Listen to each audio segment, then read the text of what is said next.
Hoy te voy a hablar sobre cómo Anti-Hero de Taylor Swift retrata la psicopatología de la fama y la fragmentación del yo en la era digital. Sí, una canción de Taylor Swift, como las que me obligaba a escuchar mi ex. La canción en cuestión fue el sencillo principal del álbum Midnight del 2022 y cambia el foco hacia la introspección, ansiedad, disociación y el autodesprecio, sin un villano externo. Ojo, que digo externo.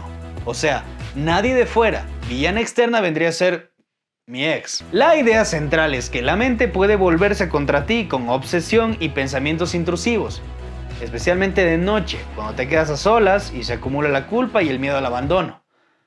Así como me abandonó cierta persona que no diré el nombre. También aparece el concepto poco común del pop, el narcisismo encubierto, cuando alguien disfraza la necesidad de aprobación con altruismo. El videoclip muestra varias versiones de la misma persona como si fueran partes internas en conflicto y sugiere aprender a vivir con ellas. Ahora, fuera de las pantallas, la canción explotó en TikTok y hasta mi ex hizo un trend con esa canción en su momento, lo cual para mí ya es una red flag, como dice la chaviza. Pero bueno, dejando en claro esto, ahora sí, comencemos el video.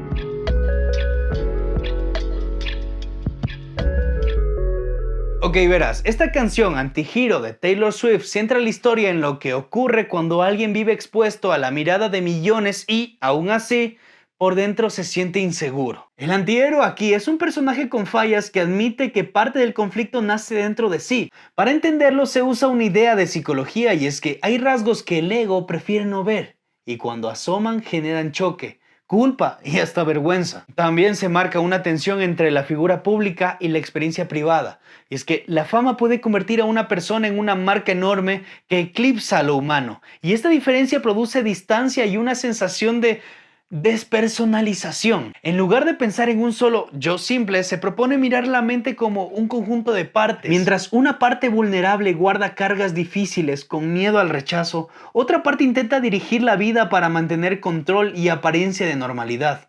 Verga, eso me pasa a mí. La canción puede entenderse como un diálogo entre esas partes, la que sufre y la que intenta manejarlo todo, incluso si sus tácticas terminan aumentando el malestar. Aquí básicamente se diferencian dos cosas. Primero, la rumiación, darle vueltas una y otra vez a los errores, defectos o recuerdos como si insistir en eso fuera arreglarlo, pero sin lograr soluciones.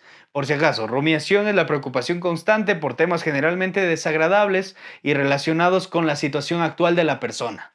Desagradables tipo la decisión de mi ex por terminar una relación de 4 años así de golpe. Es una señora muy grosera.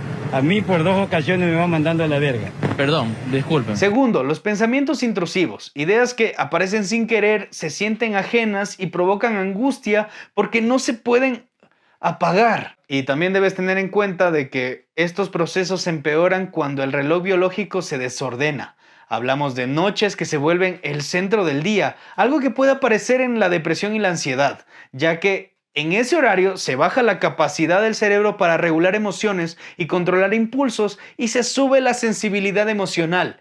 Imagina lo jodido que estoy yo, que tengo trastorno bipolar ansioso depresivo y no supero a mi ex. Es por eso que cuando estás a solas, los pensamientos negativos automáticos entran con más fuerza. Y no solo experimentas la soledad, sino que la buscas o la perpetúas como un estúpido mecanismo de defensa. El cortar contacto de golpe con gente cercana no es una manifestación de desinterés o frialdad, sino una estrategia de escape. El costo aparece después cuando la culpa regresa como recuerdos insistentes y escenas mentales muy vivas que generan una mezcla de autocrítica, ansiedad y dificultad para sostener una autoimagen. Como mi ex, que no sé qué tenga que ver con lo que acabo de decir con ella, pero seguro que ella hizo algo, solo que aún no sé. Es una señora muy grosera. A mí por 2 ocasiones me va mandando a la verga. Perdón. Ok, ya me calmé. Esta canción explora profunda y sutilmente un rasgo psicológico que rara vez es tema central de la industria musical comercial, el narcisismo encubierto, también conocido como narcisismo vulnerable. A pesar de la imagen estereotípica del narcisista grandioso, abiertamente arrogante, dominante y seguro de sí mismo, este perfil se caracteriza por una profunda inseguridad, una hipersensibilidad extrema a la crítica percibida o real, una marcada actitud defensiva y una intensa necesidad de reconocimiento y admiración, la cual se gestiona de manera indirecta y con rodeos. Como el chihuahua de mi ex, que se mostraba todo lindo y vulnerable, pero cuando ella no veía era un demonio que atacaba como loquito. Bajo esta lógica, muchas acciones que parecen altruistas o actos de ayuda mutua se transforman en el fondo en transacciones emocionales. Estos actos no buscan el beneficio genuino del otro, sino asegurar la aprobación y el afecto condicional y mantener un estatus de imagen de persona buena o útil, utilizando la ayuda como una herramienta para obligar reciprocidad emocional y sostener una frágil autoimagen.